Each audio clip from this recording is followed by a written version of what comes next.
Welcome to the James and Heather Show. I'm Heather Dawn. And I'm James Guay, and we're here dishing out sex, love, and relationship advice for the queer and straight audiences. And anything in between. Yes. And today we're talking about physical fitness. Does it equal hotter sex?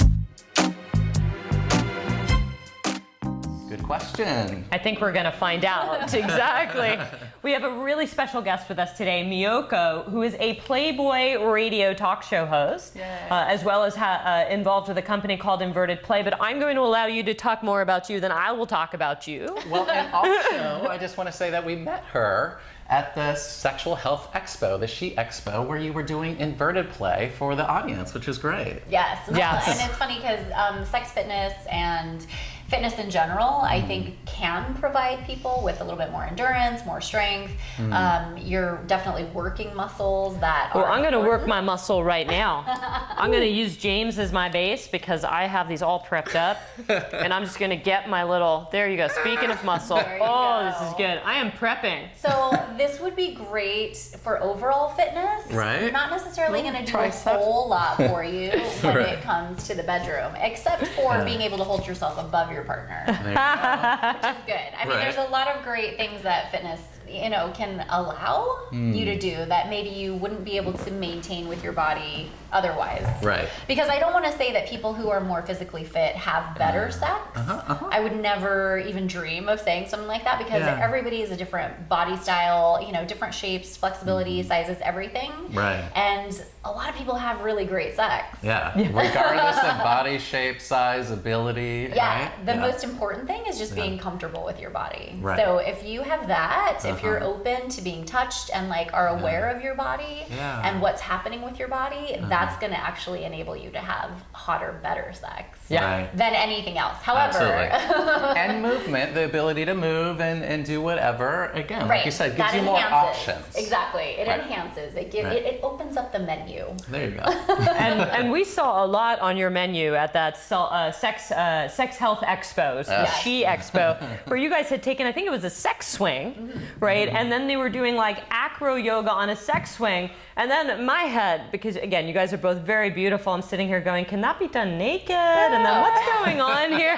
Naked Acro is amazing. Naked Acro is amazing, and the world of AcroYoga has traditionally been very non-sexual as far as how they promote it, how you take classes. There's no sex happening, but coming from my perspective, which was more sex education, sex toy education, I was like, hey, We can acro and adapt sex this. is actually a great combination. And so I took it to the place of talking about acro and sex in the same forum. And my partner Eric and I actually created Inverted Play, where we could help people who maybe weren't physically fit, had some disabilities, had some limitations, and could use the use of a swing. Right. A prop of sorts, yeah. Exactly, to be able to enable them to do things that they might not be able to do just yet. So they could build the strength, build the flexibility, build the stamina to do some of these things, but still get the benefit of inverted play. That's brilliant. I love that. And I will have to say that my mom saw the video of you and I on the sex swing with you guys helping us with out. our clothes on. With our clothes on, doesn't matter. And my mom was like, oh my God, I want to try that, It looks fun. And It's fun, right? she was And the benefits of inversions are huge. I mean, not only are you being upside down, which just changes your perspective instantly, but it also has a tremendous effect on your body, on your central nervous system, on your lymphatic system, on your endocrine system, without having to work out for an hour, right? You're getting the immediate benefit of being inverted. Your heart rate starts to lower, your circulation is everything is changed instantaneously. Well, and it requires communication between the people involved too, right? How much pressure, how much touch, a little less here, a little more there. Right? And I also think, because you mentioned it, I also teach yoga, and I'm also a yoga therapist as much as a life coach. And a student was asking me the other day about shoulder stands, and some being the king benefit of blah blah blah blah blah. And I actually said not really. And again, it's very different because when you're on the swing and you're suspended in air, you don't have 80, 90 pounds of body pressure pushing on your cervical spine or pushing on your teeny little wrist because you're being suspended. So you get all the potential benefits of being upside down without the damage that it would cause on the joints of the body, because shoulder stand is not the king of anything. You know, you've got your neck in a very deep stretch and it's putting all this pressure. And so again, you know, the acro is much better for inversions just because of the support, especially on that swing. Which is great. The swing is ideal because if you can't be in an assisted position so that you are weightless, essentially, and taking the strain off of the muscles. For a lot of people, it can be a challenge to get their hips over their heart. Just to be in that position alone is a lot of work. So when you can do it in a swing, you're just laying back and submitting to that position, which is nice. Well, and again, you're getting the benefits of the blood flow to the head and, you know, all the you know, things that does as well, right? Oh, absolutely. I mean, we're so stressed in our daily lives. We're constantly just focused. If we can actually just lay down and have our head below our heart, it does lower. Alone, right? Instantly, we're just like, and it opens your body up to the possibilities. I want to be very clear though about something, because there's always all these myths in the yoga world and I get a little over them. And this is not pure yoga. What she's talking about is more acrobatics. We're dealing with suspension and sex swings and different types of devices. But you know, you're not going to reverse blood flow. I want to be very, very clear about this. You've got arteries and veins. One takes blood away from the heart, one brings blood towards the heart. This is about relaxation. This has nothing to do with reversing blood flow. Okay? Just want to be clear on that. No, I love it. And then when you're talking about sex fitness in general, I know you had like your we were just teasing around. Well, but it's good. But people don't really think about the benefits of doing something like squats, for example. You know, you go like, okay, squats. I'm building my leg muscles, my glutes. Like that's great for pushing and pumping and thrusting. Like yes, but it also does a tremendous amount for your inner core muscles, your inner TA muscles, and so your Kegel exercises, which most people don't do, are actually hugely affected by just doing something like squats. And so you could be doing, you know, people go like Kegels, oh my god, Kegels, which is great, but really performing your squats will actually give you an increased benefit to strengthening the core and tightening the pelvic floor muscles. You know, that is a huge thing for women, for sensation, for pleasure, but also for men. When they're ejaculating, you know, they can be a shoot stronger, further, they're going to have a more intense orgasm. Absolutely. And that's coming from squats. Amazing. Something that you don't necessarily even associate with sex fitness. And you've always been involved in fitness in one way or another. I think I read something about you also having a history in pole dancing as well, right? I own a pole fitness and aerial art studio. Wow. I mean, so this woman knows her body inside and out, which is why she's an expert today. Equipment and all that too, right? Well, it's important. But I mean, the biggest draw, and like you were talking about earlier with inverted play, is communication. And that's something that is lacking a lot in our relationships. Be they intimate or not, people tend to not effectively communicate. And that just comes from really not knowing themselves, not knowing what their needs and desires are, not feeling empowered to actually explore and express what those needs and desires are, and then like having a safe place to be able to play with that. So doing AcroYoga, doing inverted play is a really great way to just kind of go like, hey, let's take sex off the menu for a minute and let's just like inspire adventure and exploration. And you know, maybe you use a feather tickler, you could use a vibrator, you could use whatever. It's not about the orgasm. It's just about exploration. It's another it's another tool to learn how to communicate in maybe in a less vulnerable way, because like you said, it's not dealing with just sex. It's about pressure, you know, it's about the physicality. The sensations. The sensations. Absolutely. And sometimes when we do just say like, okay, we're going to have sex, it's so much not physical pressure. That real romantic line. Okay, we're going to have sex. That physical emotional pressure to perform though, right? And to get your partner off. If you can take that off of the table and just like focus on being playful and just being present, the orgasm will come anyway. It's a byproduct of all that communication and it being in touch with your own body and in connection with someone else's body, right? You know, which also gets us into, and we've touched base a little bit on this, but you know, how exercise can translate into better sex. And one of the things that you mentioned was more powerful orgasms. In yoga, it's known also as a yogasm, which I've actually blogged and written on. In yoga, you have what's known as a mula bandha, or a root lock. That's just the fancy Sanskrit term. But the contraction of the pelvic floor, the vaginal muscles, the sphincter muscles, which a lot of women have had during doing sit-ups, right? So they're doing crunches and they're contracting. They're also known as Kegel muscles, exactly. That you literally can have orgasms. So one of the benefits to being involved in exercise or fitness, and it doesn't have to be yoga, is that you can have these sort of spontaneous orgasms in the middle of fitness. Sounds very hot. I heard this story, and I don't know how true it is, but hearing this, it reminds me when I was on the gymnastics team, I heard that there was a male gymnast that on the rings, when he was in the L position, would raise up to a handstand that he was able to invoke a physical orgasm. Our bodies are amazing. Oh my God. Well, I recently wish I had that talent. about this guy though. It's totally flip side. He can't stop having orgasms. It's actually a problem. Yeah. I could see that being problematic. I know. Well, and you think orgasms all day long, and he's just like, no. I literally get off on the muscle must be contracting. And it's I know how terrible, right? Spontaneous orgasms. I've read about that. That's horrible. But it's crazy that so for yogasms, you say that it's an actual orgasm that's induced. It happens from contracting the pelvic floor muscles or the Kegel muscles. You continue with the contraction, which if you're having an orgasm, there is a speeding up and a contraction of the muscles. So if you start to force those, the release and contract, you can contract your way right into a big yo. In AcroYoga, we have a similar term. It's called an acrogasm, but it's not an actual orgasm. It's just actually the sensation of that, face flush, bright eyes, just like, oh my God, this just happened. It's really more of a moment of excitement, and really is like the sense of accomplishment that you just, your heart starts to race and you're just like, but we call that an acrogasm. It has nothing to do with how it feels physically. Genitally, except yes, it's just more of like well, it sounds in some ways more like that runner's high or that, right? Yeah, but it's an instantaneous. Well, that's what I was going to say.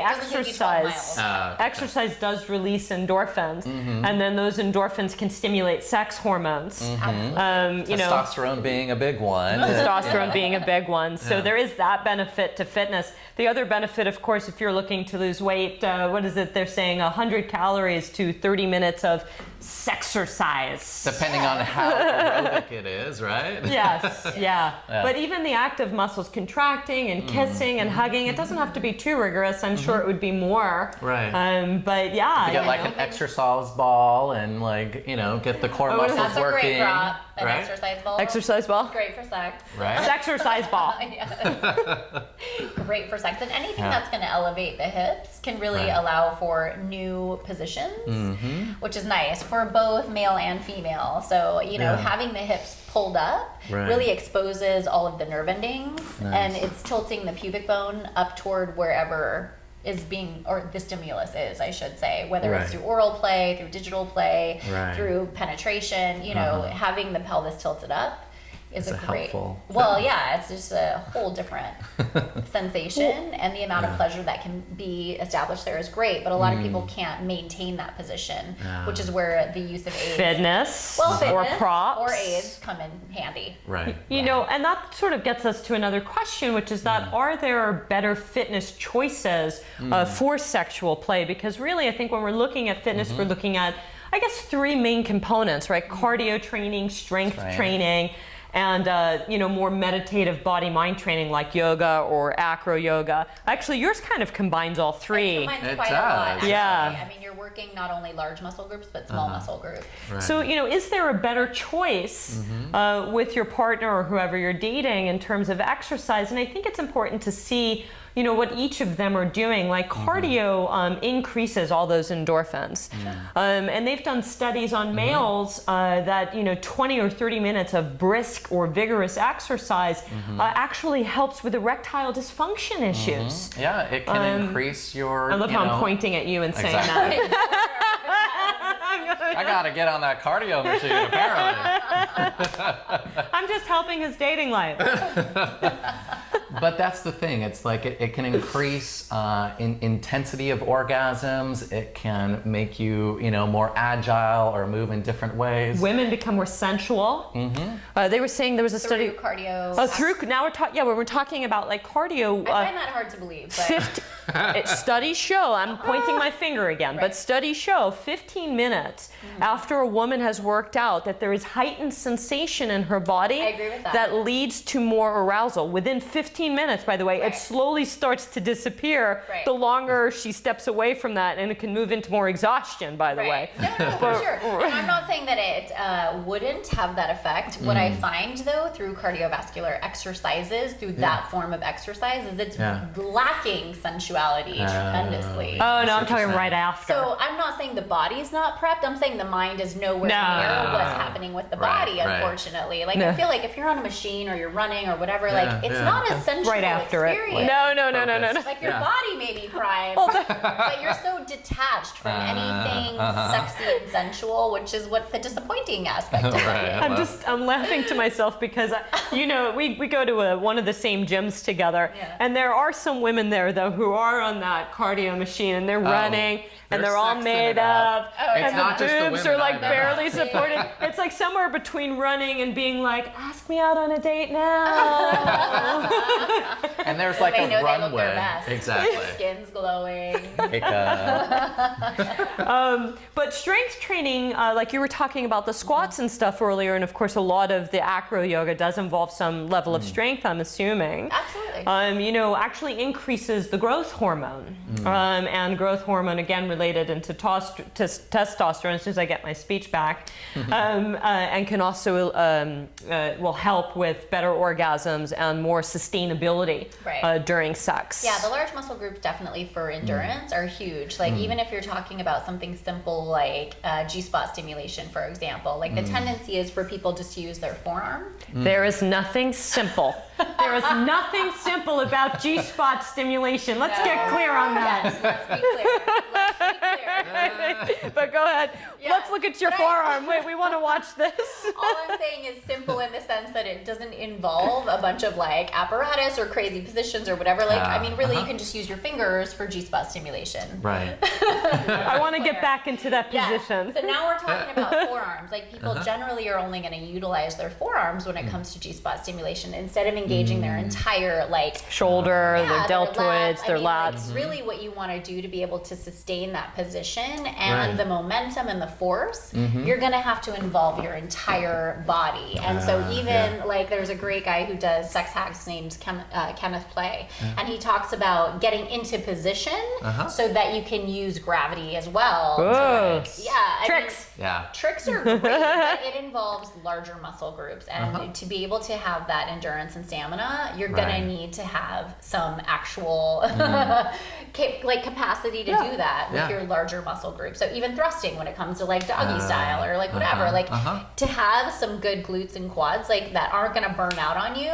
You know, that's where fitness comes into play. And fitness isn't just physical activity; it's lifestyle, what you're eating, what you're putting into your body, as well as how you're maintaining the fuel. it. Yeah. Well, and this, I think there's an important point here too, that it's regardless of body shape or size or ability, because at the end of the day, eating nutritious foods, that have a more direct relationship with the sun, fruits, vegetables, those not kinds my of things. strong point. Well, and getting physical exercise, regardless of your body weight or size, can enhance sexual, let alone the physical impact, but it also can, impact our minds. Our body image is very much connected to sort of our internal representation of our outer physical bodies. And if we're using our outer physical bodies in a way like you're describing, in all these versatile ways, then we can just feel sexier when we're having sex. Well, and the key word there is feel. not just feel in our mind, No. but feel in our body and being able to be present, to be open to that sensory activity. Because if we're just like shutting it off, if we just kind of shut it off, like, okay, they're playing with me right now, I'm so like detached from what's happening, then you're not Yes, you gonna can enjoy be it. too relaxed. You know, you can't, which is why they're saying there's always this myth, oh, a woman needs to be completely relaxed. Actually, no, she doesn't. There's a certain amount of arousal and stimulation that actually needs to happen. You need to be too relaxed or falling asleep. I can't tell you how many stories I've heard of people like passing out mid-oral, right? Like, Oh, that's bad. But it might have, I mean, you know, sometimes you're out drinking, tired. It could happen. Hopefully not on a first date. Right. and you guys touched base on something too, which, you know, that's another benefit to physical fitness and sex or sex play, which is that people tend to have better self-esteem and then also a better sense of self and more confidence in themselves sexually when they are involved in some form of fitness. That's what studies are also showing. Again, I'm reading these studies, I'm not doing the polling myself, but that's another benefit, is that you do tend to have a better sense of self-worth and you're much more comfortable in your body. And of course, confidence works its way into the sexercise regime or routine. You know, but, you know, oftentimes too, couples don't necessarily have the same exercise lifestyles. And so what if one person is into fitness and the other isn't? You know, is this a deal breaker? I see it a lot, actually. I see it quite a lot, where there are many couples that one person is into the fitness, the other one not so much. I mean, a lot of times people will meet in that space, they'll meet in that realm, and like they'll meet at the gym, or so they'll both be into fitness. But I see a lot of times that, especially with the AcroYoga community as well, like one partner is into it, the other one isn't. Oh, interesting. Yeah. And it's not a deal breaker. In fact, I think that there's an element of space. Yeah, like you go ahead and play. Enjoy. Go do your thing, have your time, and then come back to me and we'll have our time together, which I think is also important when it comes to couplehood. You know, is being able to like go away and do your thing and have some sense of autonomy, and then come back and share yourself with your partner. Very good points. And being able to talk about what your needs are, what your fitness needs or goals are with each other, even if they're disparate, and manage that relationship with kindness, compassion, and space is, you know, it benefits relationships and their sexual chemistry. Yeah, you know? I mean, how you communicate is really important. We tend to come back to that point a lot in these various different topics. Communication is key, right? You know, we've sort of jumped from the days of, you know, the caveman days. And we actually have the ability to communicate, and you have to be very careful, I think, I find too, with couples, where if you do have different fitness lifestyles, you know, how you say things to your partner. James, give an example just real quick about, pretend that you and I are dating and Miyoko's watching us date. No, Okay. I'm watching them date. no, but like, you know, There's ask me. plenty of gay guys that date straight women, right? No, give a little role play here with me for a second. So wait, which one's into the fitness and which one's not? There you go. Okay. Look at his body. Oh, well, look at hers too. And then are you like, All right. baby, you really need to hit the gym? Okay, here we go. So, Heather, Yeah. I really want that third workout today. I have this like goal. Honey, I've been I really working want all you to week. come with me. I'm exhausted. I'm just tired. I want to have a glass of wine. I'd love for you to sit with me. Yeah. Can we just relax? But I kind of really need that extra exercise. Well, do I have to go with you? Oh, I have an idea. What? Why don't we use a swing and have the physical activity? If you get your physical activity, she can have her wine. Exactly. I know. No, but you can see, or you know, like if I were to say to you, "Hey, honey, wow, man, those jeans are looking a little tight on you. Did you hit the gym yet this week? Wow. Right, can you imagine how that would feel? Do you think she's gonna be making love to me if we were dating? No, definitely not. Probably be sleeping on the couch, Okay, or but I would be. That, I mean, yes, that situation happens a lot. A lot. Sure. However, you got to go way back to the dating. Like, did you get with me because of how I looked? Like, is that really, or did you fall in love with me as the person? Well, I fell in love with you as the person, but you know, lifestyles change, and I think we should both be staying fit. Yeah, and if I'm not into that, at some point we have the conversation that you have a need to be with somebody really super hot and fit, and I don't feel like being that person for And you. so then it's a deal breaker. Or maybe not. There Maybe can not. be all Maybe kinds of it's, options. why don't you go find a really hot chicken banger every now and then and Monogamish. Polly. It doesn't have to be a deal breaker to have different fitness lifestyles, but you can see in just the way we were all trying to like role play a little communication. Right. We were like, that communication is important. How you say something, how you try to motivate your partner, and also knowing when to just back off and love somebody for all the things that you got together with them to begin with. Anyway, we want to thank you so much for being with us here today. This is It fabulous. was totally fabulous. And you can be reached at Ask Miyoko, if I remember, right? That's Twitter for everywhere. Yeah, Instagram, Yep. Facebook, everywhere at Ask Miyoko. And thank you so much for enjoying this episode with us. And clearly we should all be getting some kind of fitness in. And upside down. It's upside down. Inverted play. And I'm Heather Dawn. I'm James. And we'll see you soon. All right.